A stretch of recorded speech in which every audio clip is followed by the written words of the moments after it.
na ako sa forever, magmula nung nakilala kita. Eh kaya nga di ako sumurrender, ano man ang sinasabi nila.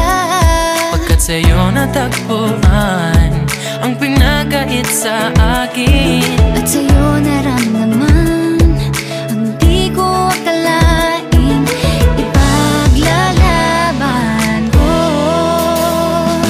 Na na na na na na na na na na. Wala na kong pake, basta bahala